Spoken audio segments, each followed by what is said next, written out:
Hello, this is Felix from Applewood Auto Group. Today we have the 2024 Kia Niro EV, and let us show you why you should consider this as your next EV car.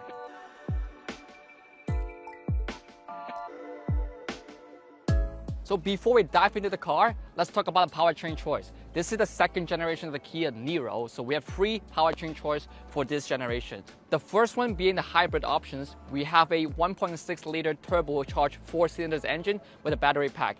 And the second one, we have the plug-in hybrid versions, the same engine, but with a slightly bigger battery pack. And the last one, what we have here is the EV options with up to 407 kilometers of range.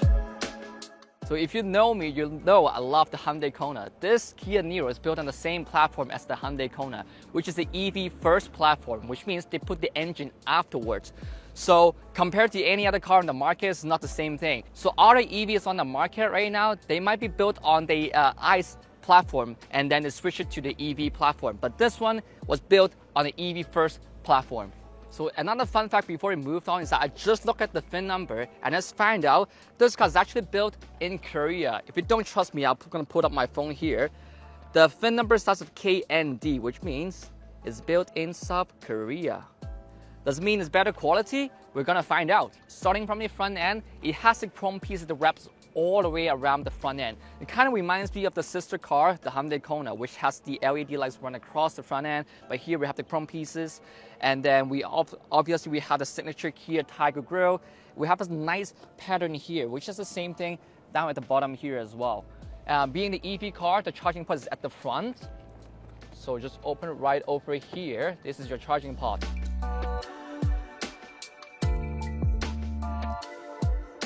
Moving on to the side, we have a 17 inches rims over here, which I don't mind the looks of it. It has a thicker tire, so it gives the car a little more cushion. The ride is much softer. And over on the side, here we have the turn signal on the side mirror, which looks like a boomerang over here. And of course, we have a keyless button over here on the side.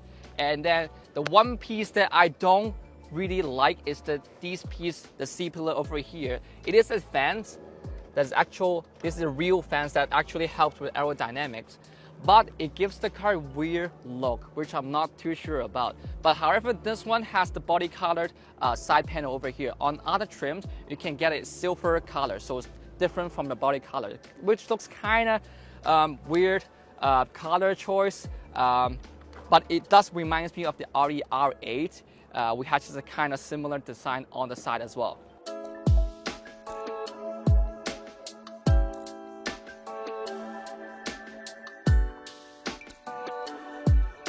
So moving on to the back end, there's really nothing much I can talk about here. It's really plain. Overall, the car, I like the front end. I'm okay with the side profile, but the rear end is not too sure about it. There's nothing much going on. You can call it simple, but I call it kind of boring, not as exciting as the front end here. But one design that really stood out to me is the tail lights over here. Kind of looks like a boomerang. And yeah, this is overall a very decent looking car, but I wish the rear end could look a little bit more upscale. Okay, now the trunk is much bigger than I thought. It has a very good solid space over here. We have some tie down hooks on the side, and we have some under storage here as well, which now stores the cable for charging. And of course, you can, if you need more space, you can fold down the seat just like that. Woo!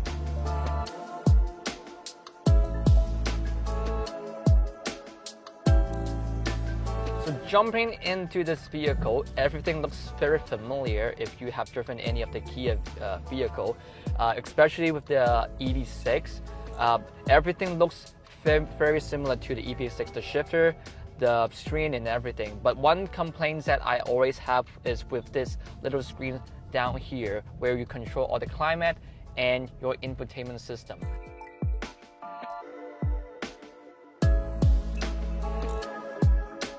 The complaints that I have is, first one, it takes some time to get used to the system because it toggles between the climate control and your infotainment control.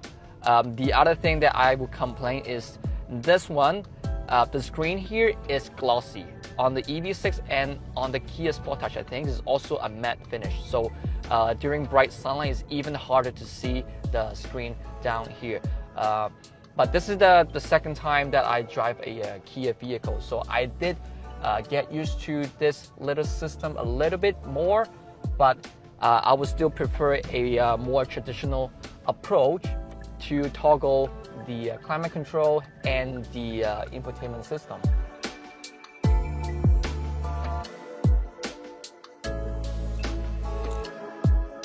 Okay, let's talk about driving. I have driven a few Kia products, including the EV6, this Kia Niro EV, as well as the Kia Sportage and the Kia Telluride.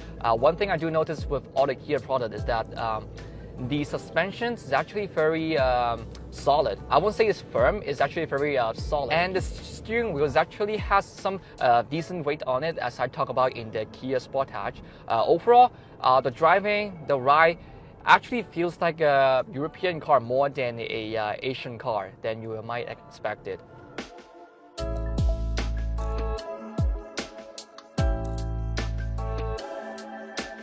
So as we just make into this turn, like I said, the suspension is actually hold the car very well. There's not much of a body roll. It gives you a lot of confidence driving.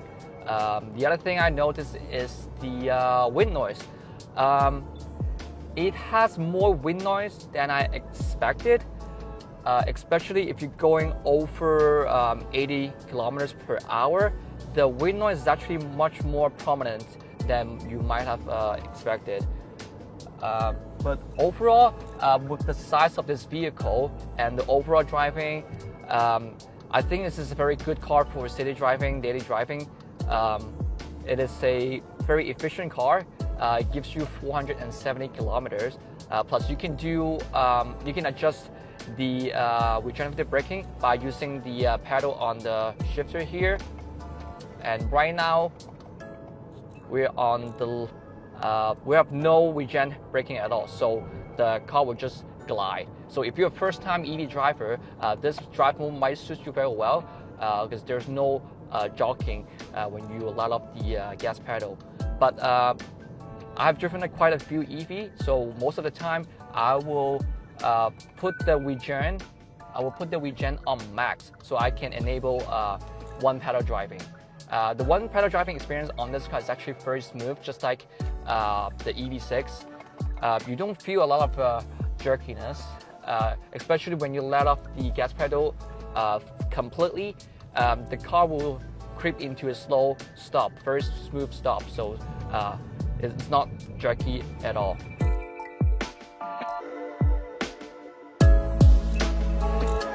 And other infotainment stuff is it's basically just like the EV6. We have a 10.25-inch screen here, but like I said before, the bigger screen does not have wireless CarPlay and wireless Android Auto, but the base 8-inch screen do have that features. So it's kind of weird that Kia make that decision, but I do wish they can do the over-the-air updates and then add the feature in.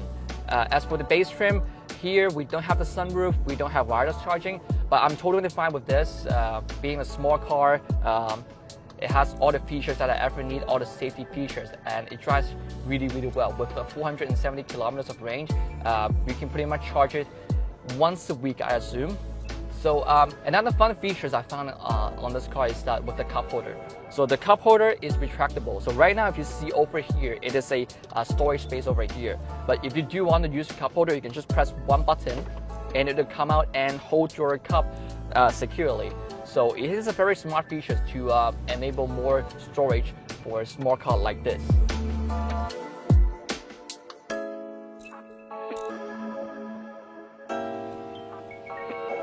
If you're considering this car as your family car, I bet your children will love it because the window goes all the way down. So at the back seat, I'm sitting behind my preferred driver position. For reference, I'm 5'8".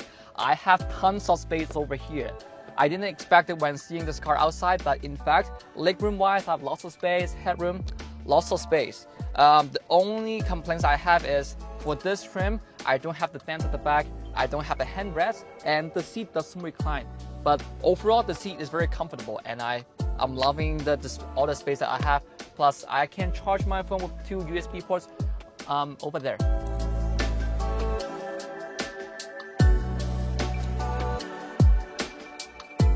So this is my thoughts of the 2024 Kia Niro EV. Let us know in the comments, would you pick these or the Hyundai Kona, or a Nissan Leaf, or a Tesla Model 3? If you do want to test drive one of these, you can visit one of our Kia locations at Surrey or Langley.